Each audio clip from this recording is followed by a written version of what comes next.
Good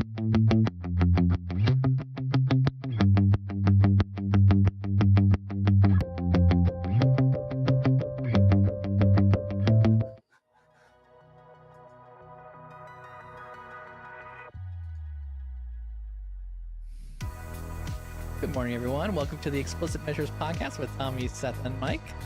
Hello, everyone. Welcome to our episode today. This is episode 130, but just FYI, full transparency, we have recorded this. It's summertime. We're moving in and out of schedules. Boo. I know. Oh my God, boo. We like live episodes if at all We possible. love 'em, yeah. But this is an evening episode. We're recording it for you guys, and we're going to land it in the morning so you guys can watch it. So, full disclaimer. Any kind of openers, Tommy? You got some stuff we want to talk about that we found across the community? Yeah, one of the pretty cool ones. I know the new release wave 2 came out for the Power Platform, and they always have the PDF and the Word document, but there's actually a pretty cool, I guess it's a tool. It's basically you can kind of create your own release plan, so to speak, Yeah. where not necessarily you get to pick what's going to be released, but which would be kind of cool. But basically it takes the release track and it basically, one, the format's a lot better, but then two, if you sign in, and it's a Microsoft product, so it's fine, but you can say add to my release plan. So then you can kind of track all of the ones that are you're most interested in. One, for example, one that's actually coming out for Power BI soon that I have in my experience.dynamics.com is the dataset authoring in the Power BI service, public preview, December 2022. It's here. It's coming. So yeah, that's going to be all the way back to episode 1 on that one. I thought we had a little longer to wait, but The future, here we are. The future is here, Tommy. The future's now. Yeah. So, but it's basically something to bookmark, and you can always check. It gives you all the information when it's been updated. So it's a lot easier to take a look at everything. Whenever I see things like this that Microsoft puts out, I kind of wonder, like, what is the important, like, why did someone spend time making this? And on one hand, I'm thinking maybe this is a way for Microsoft. I mean, again, maybe I'm giving them too much credit here. I could be that. This could be that as well. I'm thinking maybe this is a way for them to check to see which features are people most excited about, because the ones that have the most, watched or bookmarked or whatever features is indicating back to Microsoft what is going to be most popular in the community. So I hope they're using the data that way. I may be overstepping my bounds here a bit and assuming they're doing too much with their analytics, but it'd be nice to think that they were doing that kind of level of dive into, okay, well, which features are the most popular ones? Who's looking for what?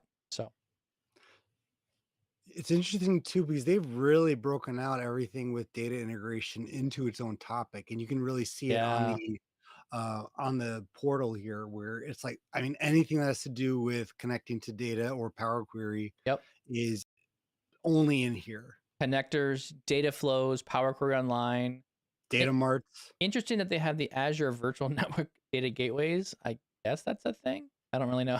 Like, okay, guess we need VNets in there. It's a security thing, I guess. Anyways, right. I am excited about all the new features around Power Query Online. I think those are good. I'm really excited to see those kind of get in there. We'll have to have Alex Powers now consume data from yet another source, so he can consolidate this down to the released features options as well in the report. It's probably an iframe or something. Good luck, Alex. Excellent. Tommy, you found some cool articles around analyzing in Excel. Yeah, so this is actually from the selfservicebi.co.uk, which is... And we'll make sure we include this in the description as well of the videos and stuff, so you can see the link down in the description. Yeah, so who's the author of selfservicebi.co.uk? It's one of the amazing guys. Checking their contact me page right now. Milai Kavasi, I think is his name. Mihaly Kavasi. So, and yeah, this will be in the podcast description as well. But what he actually has here is 3 really cool articles on all the things you can do with analyzing Excel, which heck yes. Like, and all the hacks too. For example, like being able to use perspectives. Yep. In Excel, it's a little setting you have to set. So obviously it's not any user would connect to it, but that was one of the things we talked about in our Analyze in Excel topic, where I was like, that would be a game changer for us. Now we can create those Excel files. Yep. Also being able to show all of the rows when you go to the detail. So just really cool things on more use cases for Analyze in Excel. I really like the power. Again, when we talk about again these other needs, right? Power BI is around designing insights and good-looking reports, and look at something and drive action. That's what Power BI is for. The modeling is essential there. 100%. But man, this really serves another leg of that information window, which is I just need access to the data. Just get me the tables of information. Help me automate what I'm doing outside of Power BI. I think this serves it's a really strong use case here. 100%. Now, we may 99%. we may take on a lot of technical debt by someone 99. building so much into Excel. As we've known by my history, I've done way too much work in Excel previously. So, I mean, at least it gets the job done. It is what it is. It is what it is. Excellent. Last one I think we have here, kind of just around. Is it a new feature, Tommy, or is it just basically really getting to GA? So it's one of those back-end features that keeps getting major enhancements. Yes. Like, in the background. So this is actually, it was on the Power BI blog, and Kyan Croft was the one speaking about this one. He's amazing, by the way. I don't know. He does a lot of API development. I love Kai. Yeah. His humor and your humor, Seth, aligned very well. Maybe that's why I love him. He's just very dry and he's very to the point. And yeah. So he's talking about, I guess it's a lot of around using the XMLA endpoint versus using the API to send data queries directly to your data models, which if you're doing app dev or if you're doing other scenarios where you're trying to get a little bit of information out about a model, it's an interesting way of being able to ask. If you think about it, the model is the key thing, right? The model is the story of the truth. That's what it is. And so this is just another way to poke at that model using that as well. So really good article. Nice diagrams in there, very clear about what they're trying to accomplish. But yeah, excited to see where that one's going to go. Can I throw a different take on this one? Sure, you certainly may. Right, because execute queries, right? The REST API, all the improvements to that went GA. Yep. And you read through this article and it's like, oh, hey, by the way, we see a lot more of you are using these APIs. There are some pretty hard limitations to these APIs. And very hard. In my world, like APIs usually open doors wider, right? And this one is kind of like, no, this isn't working the way you would expect. So here are some workaround. Here are things that not work around. Here are things that existed previously. Yes. In the XMLA endpoint realm that you can go access this information at scale. Yes. But they're more complicated, right? Yes. They're more involved to go, plug into different systems to do at scale kind of access to some of the backend things that you want. So it's kind of, this one tears me, right? Like it's awesome that like we have these new APIs and we can go do this stuff, but this one's kind of like, guys, why doesn't it just work at scale? Right? I know, right? Like, why does it require a follow-up blog where you're giving me different alternative options that already existed before you gave me the APIs? Yes. So it's kind of bittersweet. I'm glad they're there. They'll probably work for my use case in scenario. Yeah. But it's kind of like, for some folks out there that, hey, at least they went the extra mile and Kai put out some different methods in which you can go figure out how to access things at scale. But it's kind of one of those. I feel like there's a use case that he's kind of speaking to in this blog article around like, hey, we have this data model, it's sitting somewhere, and by the way, you can get a lot of data out of it, but it's not a data dumping tool. And when I'm looking at this going, I'm thinking like, people really trying to use API calls against the thing to data dump all the data out of their models? Like, this is absurd. Potentially. Like, that's in my mind. It doesn't even my mind. I'm like, this doesn't even make sense. Like, why would I even do that? It doesn't even comprehend. I would rather, and maybe this is a way of skirting around not using paginated reports or not having to have a pro license or a premium per user. Maybe someone's trying to do that at some level. I don't know. If you just need tables of data, right? If you're just trying to serve, like, maybe you use the API endpoint and just get tables of data out that you want. And hey, look here, I don't know. I don't know all the story You behind saying it. that you saying that actually gives me a teaser for our next episode. One of my folks showed me an amazing shortcut trick for documenting measures.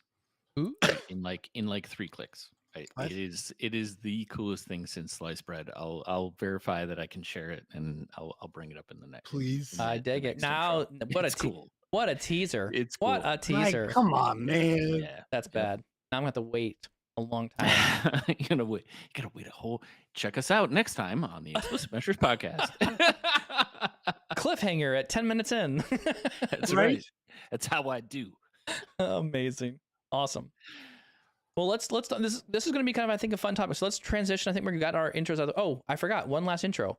There are 2 events coming up that you should definitely participate in. We definitely got to pitch these. So Seth has joined the crowd here at some level. So Tommy, Seth, and Mike. I talked about myself in the third person. Yes, I did. We're all going to the Data Insight Summit down in Chicago, September 12th through the 14th. And we'd love to see you there. It is going to be an amazing conference. A lot of Power BI and data people will be there. I think it's going to be a really strong showing. Or you want to talk about Power BI and data things? That is the conference. Like, this is going to, I don't see anything else on my radar. Everything else is getting watered down by Power Platform and Dynamics and all this. This is very Power BI only. So I'm very excited for this. We've talked ad nauseum about the original Data Insight Summit, and I'm super excited that Reza grabbed the name and was just like, you know what, let's do this thing again. And the whole thing is definitely geared towards just an amazing time. And I'm super excited about it. Data, and it's even better because it's close by. It's our backyard. So Data Insight Summit, Data Insight Summit, no S on the insight, but on the summit you keep the S. So datainsightsummit.us. And then if you want to get $100 off your registration, use the promo code promo22 at checkout for $100 off. And then right behind that, in September 20th and 22nd, down in Orlando, Florida, there is the Power Platform Conference. So you can visit that at powerplatformconf.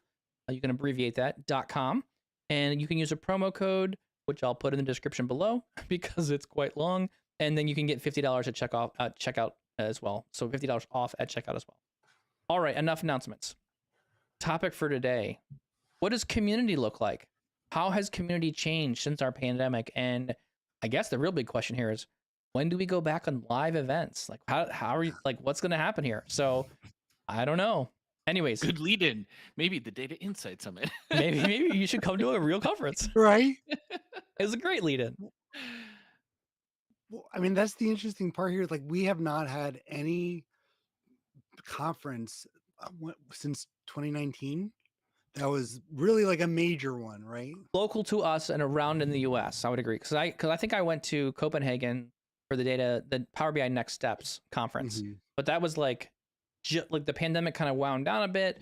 It was light enough that just long enough to get into the country, have the event, and then leave. So I'm going back to the conference again this year. But yeah, that was the only one I actually went to. There was a couple other here and there, but there really hasn't been anything too substantial. I think this is the first. I mean, it felt like as this was unwinding, everyone was like, "Oh, we got to have conferences," and like this whole October, September, December, November, like all of that area is just like chock full with conferences now. And I mean, we haven't had a Chicago Power BI user group probably since February of a live 2020. One, yeah, in person one, on site. So, and just a quick background, we were meeting once a month. We would constantly get 30 people, and it was always 80% that always showed up, 20% that were new. But I loved it, and everyone, like, honestly, even if we get more viewers on a live stream today, the whole community part was really alive, and that was like it was an actual thing because everyone's obviously in Chicago. So there was that networking part too, and also just you had to actually take the time to do it. It wasn't like I want to have the potato chips and also do this. I mean, we all met from meeting in person. Like, not that it wouldn't be the same if we never did, but there was something for like, hey, what are you doing after, or just those little after things that it's been you say the Obliterated. word. Thank you. Yeah. Thank you. Well, Goodness I mean, me. that's something. I mean, that's a thing you bring up there, Tommy. That Seth and I did that a lot, right? We'd go to the user group, we'd speak at the user group, we'd meet people there. We'd do a little pizza party thing and hang out, have some dinner, and then after that, Seth and I would like meander over because Seth couldn't eat pizza; it would basically kill him. So we wouldn't do any more and none of that, none of those carb things, and then we'd roll over to like a restaurant nearby, and then we'd get like an actual like meal later on, and and that would be spitballing ideas, talking about things, rolling around the ideas in our head, like what's going on. So that was Right. a really fun part, being able to have some event time away from work, dedicating some learning effort around, and just listening to other people's. Well, what we do user groups now, and we did like this. We've done the hybrid thing where we do like 30 minutes to an hour of training, kind of like content, and then it's like another hour of just hang out, happy hour kind of thing is what we call it. But you get some stories around people and what they're working on, challenges, but I think we got a lot more interaction of people sharing things in the user group level. Yeah, I think that's the biggest thing that's changed. Obviously, the forced change. Everything's online, Yeah. right? You can't meet anymore in person. Places are shut down. We used the Microsoft Office almost exclusively, um, and I think we've just had to learn different ways to adapt, right? To Yeah. how do you engage online? But yeah, to Mike, your point, I think one of the biggest changes is you lose the personal connection and that engagement with people when you have a live audience, right? Mm. Like live people in the room, you can read reactions. It's like you're Yes. going through a topic and you can see somebody's face and they're just like not getting it, and then you can like, hey, let me take a minute and just clarify, right? Yeah. Whereas with I think online is in some respects easier because it's just you and a camera lens, and then like there's Barrel on no through. anticipation, there's not like 20 people in front of you, so there's Yep. none of the normal speaking thing. So it'll be interesting coming dropping right back into the a Data Insight Summit that is going to be packed with technical folks in the audience. To get that live feedback again is going to be, I think, exciting, but definitely a little bit of an interesting case in adaptation with how I've been doing things for the last 2 years. Yeah. I'm looking forward to it. I think I'd also say one of the other things I think that's majorly changed is, as MVPs, we always look for like size of impact of whatever we're doing, Yeah. right? So a lot of what we do, and even before the pandemic started, we started trying to record the Milwaukee user group, and if we were recording it, we were recording it beforehand, opening up the event, and then trying to record as much of the event as we could, then posting it on YouTube for people to kind of follow along after the presenters presented. So I'd like to retain that to some degree because it helps, open up our audience beyond just the scope of can you make it to downtown Microsoft office in Milwaukee. But on the other hand, too, I feel like just in general, encouraging other people from the company. I think you just get busy with stuff. A lot of people sign up for things. We get a lot of people who say they're going to attend events and they just don't commit and go. Yeah. And I think that's the fun part of it, is getting out a little bit, being able to see some other people, get out of your normal sphere of things. So when would you, Tommy, let me ask this question then for your user group. When are you guys going to probably go back into in-person events? What's your timeline look like at this point? That is a great question. We've been trying just even a few months ago, the contact that I have, because the same thing like Seth, we would always really exclusively be at the Microsoft office downtown. A few times we would go to someone's company, like someone's office, but it was always at Microsoft, and they've been pretty stickler. Yeah, pretty tight in terms of Microsoft. I mean, maybe Chicago. I was just going to actually try and reach out to our Microsoft representative. And so if you are a user group leader, I don't know who's listening to the podcast, but if you are a Power BI user group leader, you can, or you should be able to reach out to the user group leadership team and ask for who is your Microsoft representative or representatives of Microsoft in your area. So you should be able to reach out to those, and there should be at least some interaction between the user group and the Microsoft team as well to get access to their offices. I don't know. It sounds like it's in a state where your mileage may vary. Some areas are doing it, some areas are not. Some Microsoft offices are open for limited hours, some have restrictions, some don't. So I don't really know how that's working yet. So I'll kind of keep my ear to the ground, waiting for those offices to kind of open up. So let me ask you guys just kind of a question in terms of, there's obviously the not meeting part, but what have you guys noticed, especially, what else has really changed for you in terms of not being able to actually meet in person and not to, even if it was just a month? I would say the level of speaker that you could acquire now for like an online event is actually much higher than it was before. Because before, if you're doing in-person events, you had to have someone kind of in the area to come speak at the group. Now, granted, that gave a lot of opportunity for people who want to speak at the group, encourage them to share what they're doing. You can kind of, I remember a lot of times Seth and someone would bring their computer and we would just look at their data or their information and try and figure out, okay, what's the problem here? Let's remodel your information so it could work. We're like at the end of the user group, we were actually doing like real hackathons on kind of like building stuff. So that is gone for sure. So I feel like that is out. We don't really do that anymore. But on the other hand too, now I can go call someone who lives in Texas and have them speak at my group, or I can go speak at multiple groups and it's almost no effort. So last night or a couple nights ago, I was at the Iowa Power BI user group and I was helping produce it. And so I jumped in there and it was very easy. I didn't have to travel anywhere. It was very easy. Got my workday done, hopped in, got on the call, did the event, and then did the happy hour. So I feel like that has been at the end of the event, all the people kind of in the happy hour were like, hey, I got a user group. Hey, I got a user group. Everyone's like, well, we all need to share stories. Like who's got what they want to talk about. And we kind of started sharing contact information and being like, okay, what are you talking on? What are you? And like, we'll just tee you up, put you in the rotation. And everyone's like, yeah, great. So I feel like the audience is much wider now for where people can speak, because it's all online.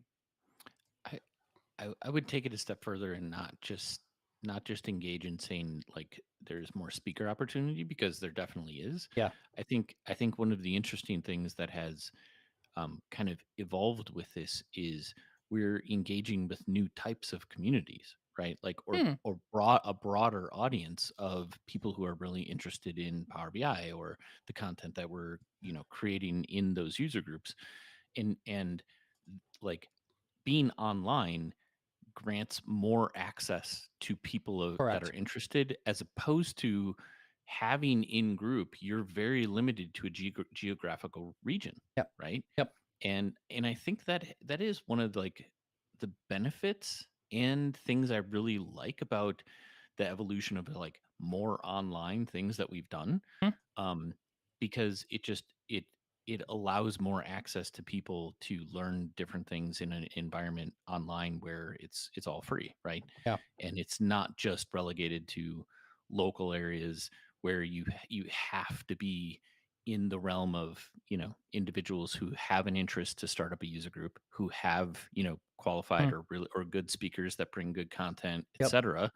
And now you can hit that online, so you don't get the personal touch, but at the same time, I think there's been value in getting more people access to that type of information. Your thoughts, Tommy? Any comments? Yeah, there? no, and part of that is like, there's all these like we've met some pretty awesome people being able to do this all virtually, right? Where on one hand, Greg Baldini has spoken, Matthew Roach, Bernard Arguello from Barcelona did our user group. Like that, those opportunities would never happen, right? Exactly right. And I got to speak in Italy. Like I go into an Italy user group and spoke about things like, so that would just never have happened. Like they wouldn't have reached out to me. They must have really been hurt for someone to speak about anything. Like they're random people. Maybe we can get Mike to speak. Right. Yeah, I'm sure that's what they were thinking. But at the same point though, like I think Mike and Seth, what you guys did have done with the Milwaukee user group, where you would only do an hour of the session, and then do the networking on Microsoft Teams, everyone grabs a drink, has been huge. Like when we first did Hmm. the change in Chicago, we had a Microsoft Teams, live event set up, and because no one could chat back and it was delayed, I, I remember being in my basement and I thought that I was like conspiracy theories about toothpaste because I'm like, what am I doing? I had how many people were online, and you've really felt that difference. But there are things that help, but at the same time, I mean, the, at the same time of all the changes with 2020 and beyond, I think there's also been another change too, where there's also a lot of other resources available. Dynamic communities was huge. That was user groups back in the day, Correct. right? It wasn't Microsoft's community.power BI, like that was the forum. But if you wanted to find out anything that was going on with the user group, you went to pbiusergroup.com, Yeah. and there's really not that now. So I would say all the communities online have pretty much fizzled out or died to some degree. I don't think. I mean, even when we were in the dynamic communities user group as Milwaukee, we weren't getting a ton of other additional interaction. We would maybe use that group to like post when the event was coming, where we were meeting. I will admit one thing I'm not missing is the added planning. And I was going to ask you about like, sponsorships, Tommy. You have some companies sponsor you. yeah, In Milwaukee, we never had a group sponsor us. It was always sponsored by Power BI Tips. And then our old company, when we worked there for a bit, they sponsored it from buying some pizza and then some other things. But that's another, that is the biggest hook, right? To get people out to an event, it's like, is there free food? I'll show up, like, and I'll just listen, right? So I think that to me, that's a really good win there. But if you have a larger user group, I mean, buying enough pizzas for 30, 50 people, that's a big investment for someone or a user group. And the user group technically has no income. So you have to lean on companies or sponsorships to do that. We've never run a sponsorship on our thing as well, on the podcast or the Milwaukee. We kind of joined forces as our user groups, so we can kind of like consolidate resources here and be more efficient. Yeah, I would say the logistics of running the user group, right, got immensely easier. Yes, right? yes, For sure. But at the same time, it's interesting that you talk about dynamic, right? Like the community of user groups or a platform where people could find where content like lived in their local area, right? Because when Power BI came out, it started on the community, correct, right? The Power BI community. Then I think, actively shifted that over into dynamic communities. But dynamic communities was also a kind of a conference and live in person. Totally. That's how they made their money. Yep. And there was a support there of an ecosystem where user groups would generate interest in conferences and like they provided a platform by which we could host a lot of the feedback and emails and notifications of upcoming user groups and all this kind of. But yeah, I mean, there was a lot of overhead, and that's that's obviously changed, right, to the point where we're now shifted back to Microsoft Dynamic Communities. Yes.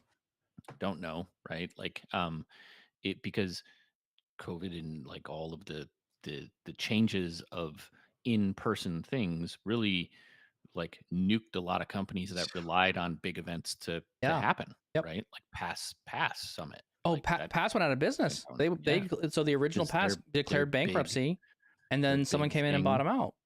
Right. Yeah. Because their big event, like you have a couple, like 1 or 2 main events a year.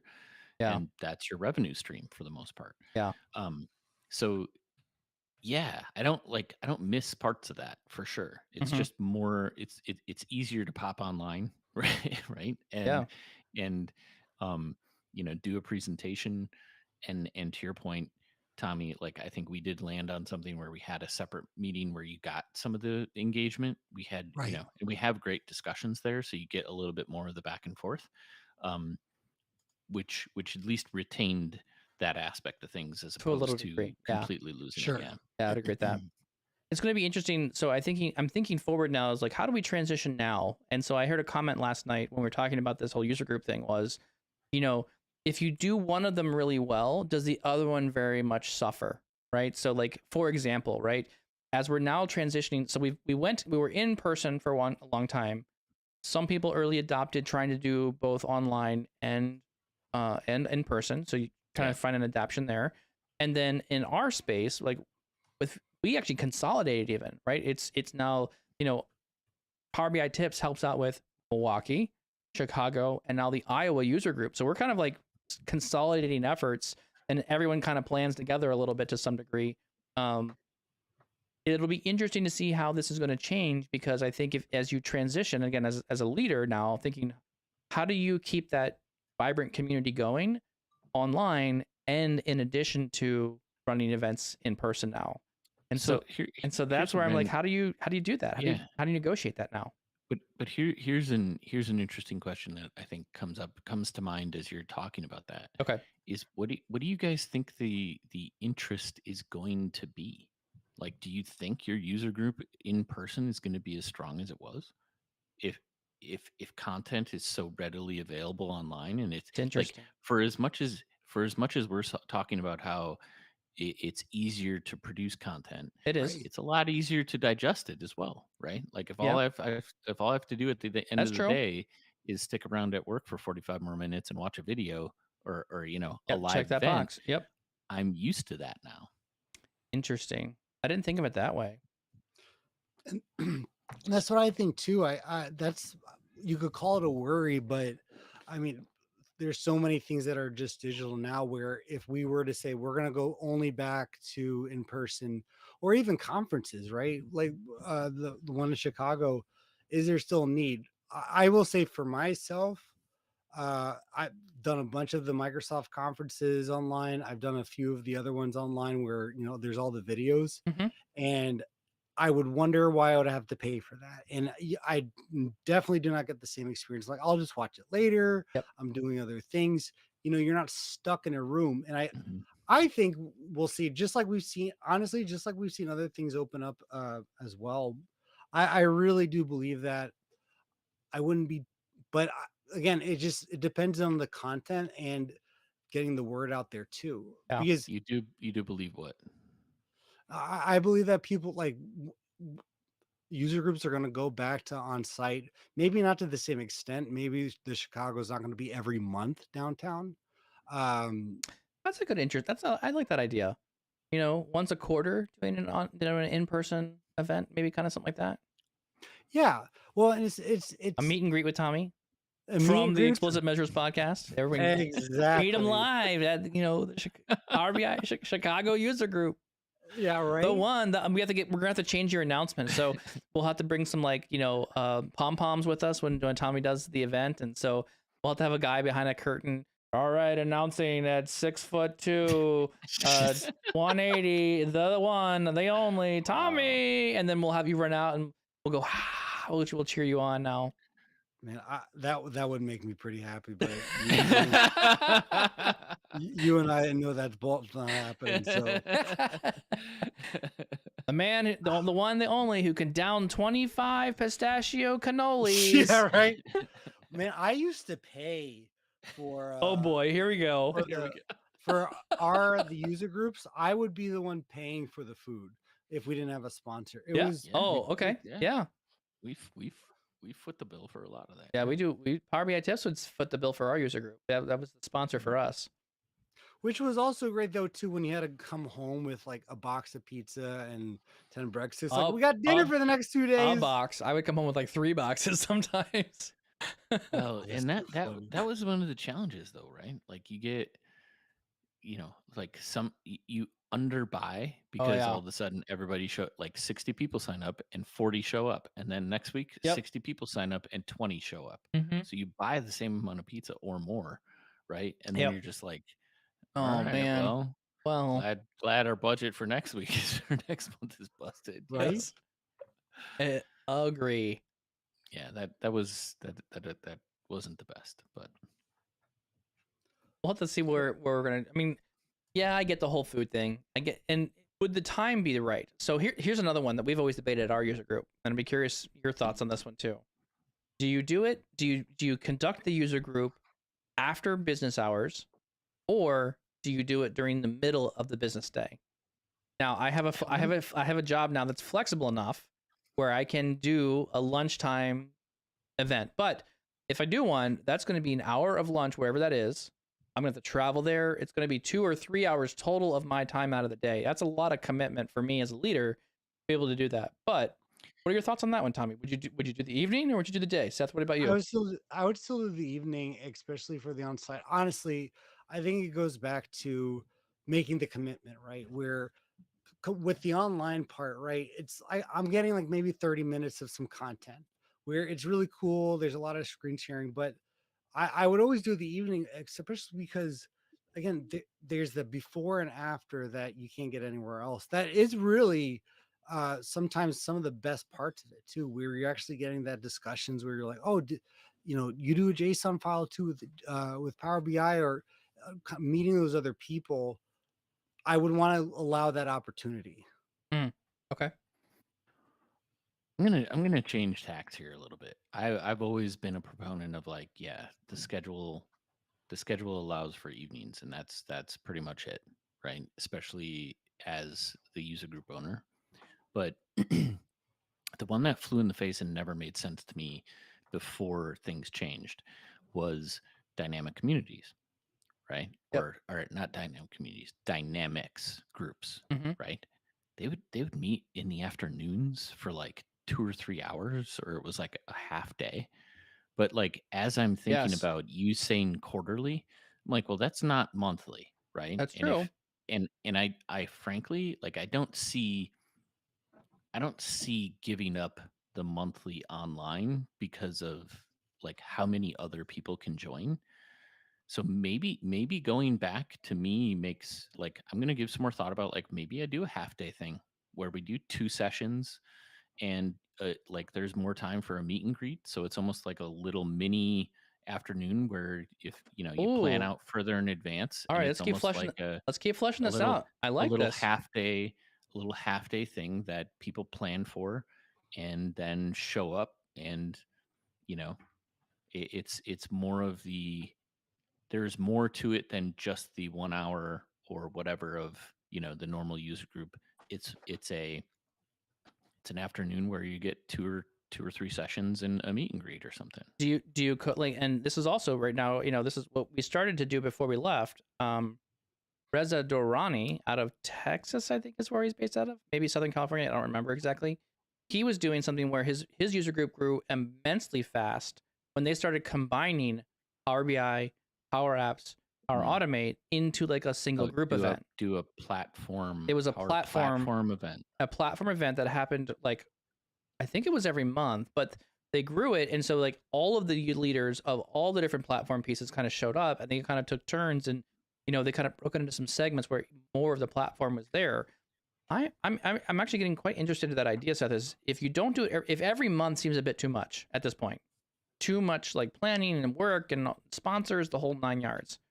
I feel like if you slow down the pace a little bit to quarterly, do it quarterly or, twice a year or something like that, start out easy, see how it goes.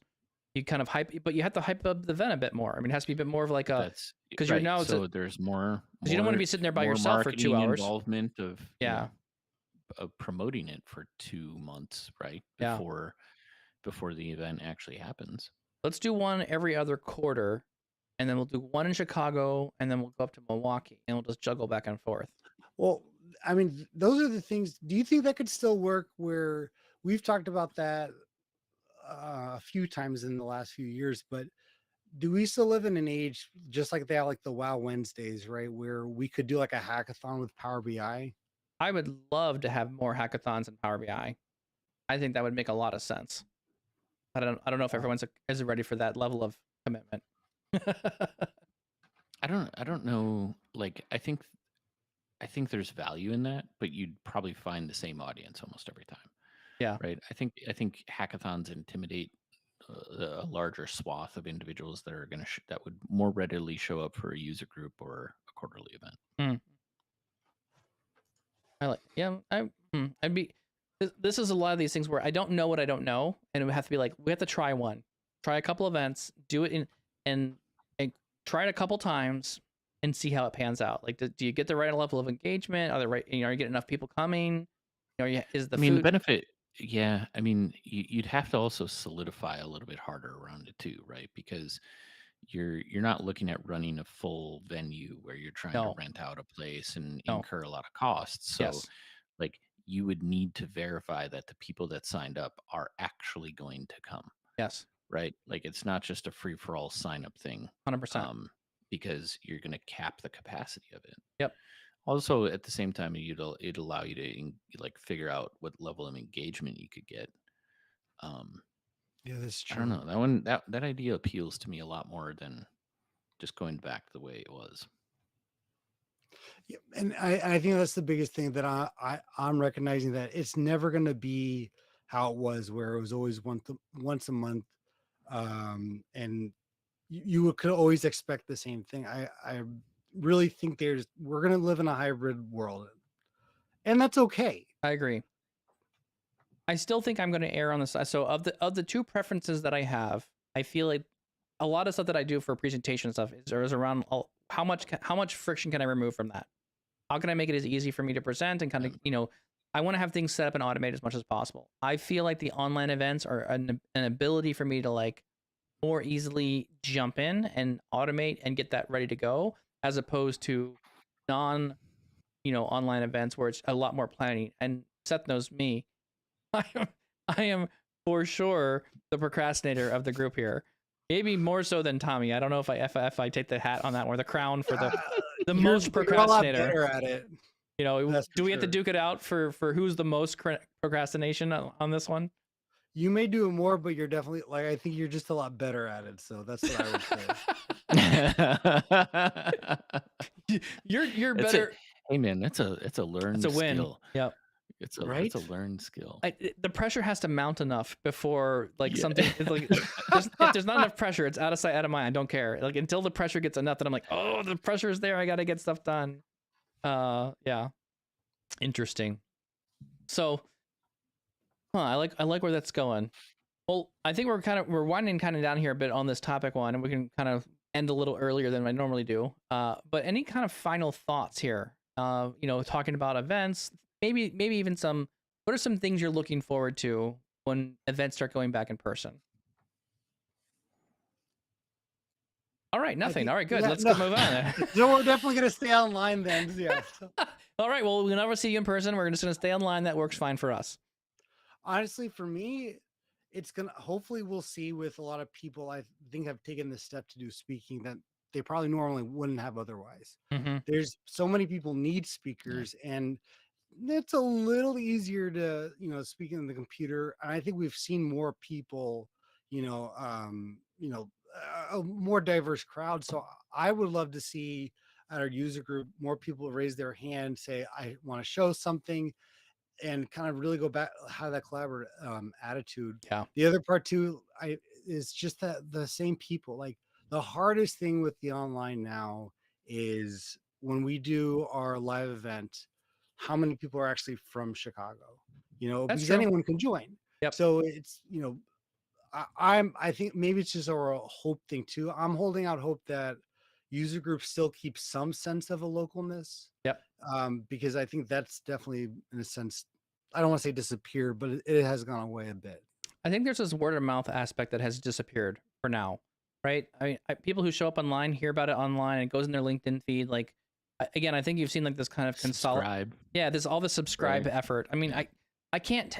I get it. If you're on YouTube, everyone's like, subscribe, hit the bell. I'm tired of it. I'm just tired of it. Like, just people just do your thing. It is what it is, right? But I get that people are always looking for like more followers and how that all is going to roll out. But on the other hand, I'm like, I'm just tired of Well, but the immensity of all that. If you look at even what we do, which is slightly, I think the level of engagement is also one of the things we enjoy. Otherwise, we just do videos like this all the Agreed. time, right? Like, totally agree. YouTube is predominantly a video generated thing. Like, Yes. I'll create a video.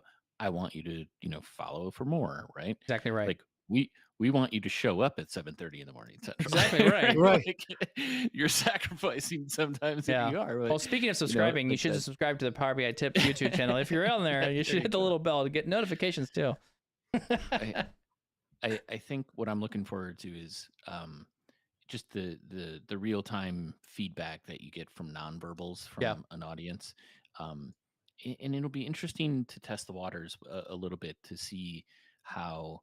Um, I think this show has been really interesting from my perspective, from the standpoint that it's it's made the conversation around Power BI like very conversational, right? Like we're sharing thoughts and ideas all the time Yeah. and on a really regular cadence. And I almost feel like I'm really excited about going back into a live audience, at Data Insights Mhm. because, you know, I think that'll just carry forward, right? Like Yeah. we've engaged and been doing this, speaking to a camera the whole time, and now there's going to be an audience, but it's still the same thing that we're talking about a lot more maybe than we did in the past, because it was always relegated to like a user group or a conversation with an employee. But I think we broadened that spectrum quite a bit in Hmm. um, in the consistency that we've had, which has just brought more and more ideas around the whole ecosystem and the tool. That has been really good for me. So it'll be interesting to see if that plays out or if I just freak out. There's people staring at me. Right? All the old jitters will come back. Yeah, I'm sure. So I think on yeah, I'm looking forward to that. I think that'll be fun. I think I miss going out to hang out with just people, and I think it'll be interesting to see That'll how be, I'm like excited. not the population, but who are the newcomers to this party at this point? Right, we've had basically like 2 years off for all intents and purposes. 2 years off That's of crazy. not doing that, and so now like in 2 years, a lot has happened. New people have learned about Power BI. New people are engaging with Power BI. Yeah. People that we used to know who worked in Power BI have been advancing their careers in Power BI to do other things. So I'm fully anticipating like to see like where are you at in your career now? Like what are you working on? Are you still at the same company? Are you like what is going on? So I feel like there's a lot of other things that are going to be able to be fun talking points with people that are regulars basically who used to show up, who maybe don't make the online ones but would attend the in-person ones. So that'll be fun to see that too. You saying that makes me like kind of I hope to see more eagerness to engage, right, with others, like Yeah. in the spectrum of like Yeah. a conference or a quarterly whatever get Yep. together. Yep. Those like I know I'm gonna walk in there going, I'm gonna meet as many people as I can, right? Yes. Like really engage much more maybe than I did in the past because I took for granted the physical proximity. Yeah. So if you're a listener and you're gonna go down to the Data Insights summit, be sure to pop by and say hi for sure. Speaking of which, I'm gonna have to make sure that if you want some free swag, I'm gonna definitely stock up on some Power BI tip swag. This and I'm swag, bringing it. That's another one we missed out on. In live events, you don't get swag anymore. I've got tons of shirts and things, but I gotta dump off on people. So come find me at the Data Insight Summit in Chicago because I'm gonna have tons of gear to give away to people, and we will get you all Power BI swagged up because it's vintage, right? At this point, now it's 2 years old. 2 years old. Some of it's vintage. It's vintage. It's not the wrong symbol. It's not the wrong. No, not at all. Icon. It's not an icon. Exactly. Awesome. It's vintage. Well, that we've burned through a perfectly good hour of your time. We appreciate you hanging out and talking with us. Our only ask, if you hang out with us on the podcast, is just make sure you share it. If you like this topic, you thought it was interesting, if you want to come join us in Chicago, let someone else know that we're going to be there. The podcast's kind of fun. We talk about some good topics. We really appreciate your sharing of some of our content. And Tommy, where else can you find the podcast? You can find the podcast anywhere podcasts are available: Apple, Spotify, Overcast, Google Podcast. Make sure to share. We love doing this for you guys. So if you guys get anything out of it, a laugh, share it online. Say, wow, there's these random people talking about Power BI and it's somewhat fun.